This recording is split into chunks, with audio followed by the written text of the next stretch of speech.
তো কালকে আমি বাপের বাড়িতে বেড়াতে গিয়েছিলাম আর আপনাদের ভাইয়া মাছ রান্না করেছিল, তো সেটা কিন্তু রয়ে গেছিলো, খেতে পারেনি। সেটা দিয়ে আজকে একটা মজার রেসিপি করব। সেটা কি রেসিপি দেখতে হলে পুরো ভিডিও দেখতে হবে। হ্যালো এভরিওয়ান, আসসালামু আলাইকুম। কেমন আছেন সবাই? আশা করি সবাই অনেক ভালো আছেন। আলহামদুলিল্লাহ আমরাও ভালো আছি।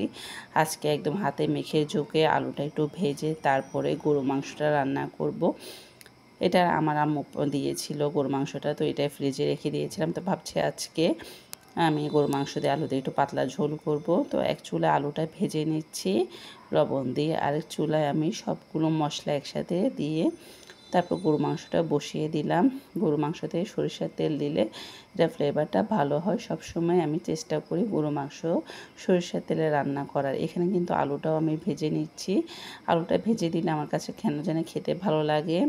যারা যারা আমার মতো মাঝে মধ্যে আলু দিয়ে, আলু বাচ্চারা যেহেতু আছে আলু খেতে পছন্দ করে, সেজন্য আলু দিলাম। আর আপনাদের ভাইয়া যে মাছটা রেখে রান্না করেছিল, আমি বাসায় ছিলাম না, তো এই মাছটা রয়ে গিয়েছিলো। সেই মাছটা আমি সুন্দর করে কাটা বেছে তারপরে এর মধ্যে কিন্তু পেঁয়াজ কুচি, টমেটো কুচি, কাঁচামরিচ কুচি আর 2 চামচ রসুন বাটা দিয়ে আমি ভালো করে ভেজে নিলাম। এরপরে যখন ভাজা ভাজা হয়ে যাবে, আমি কোনো রকম পানি দিই নি।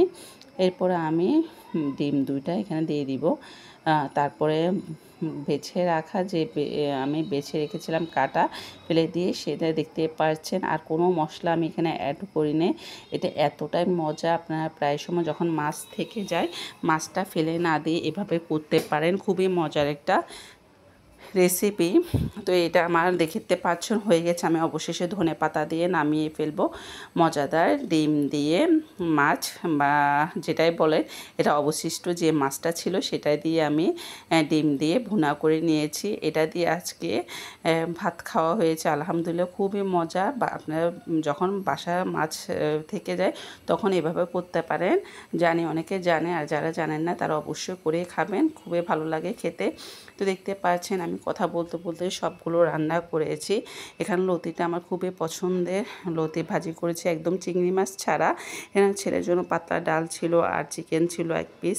তো আজকের মতো এখানে বিদায়। সবাই ভালো থাকবেন, সুস্থ থাকবেন। আমার ভিডিও কেমন হয়েছে অবশ্যই কমেন্টে জানাবেন। যদি ভিডিও ভালো লেগে থাকে অবশ্যই শেয়ার করতে ভুলবেন না। এই তো দেখতে পাচ্ছেন এখানে কিন্তু আমার মাছ দিয়ে ডিম, যেটা দেখতে পাচ্ছেন দেখতে যতটা না সুন্দর হয়েছে, খেতে কিন্তু ভীষণ মজা। আপনারাও এভাবে বাসায় ট্রাই করবেন, মাছ ফেলে না দিয়ে এভাবে করবেন, রান্না ভাজি করবেন, তারপরে খেতে খুবই ভালো লাগবে। এখানে ঝোল ঝোল করে গরু মাংস রান্না করেছি, এটা রাত্রের জন্য। পরে থাকলে এটা পরের দিন খাওয়া যাবে। যাই হোক, আজকের মতো এখানে বিদায়। সব ভালো থাকবেন, সুস্থ থাকবেন। আসসালামু আলাইকুম।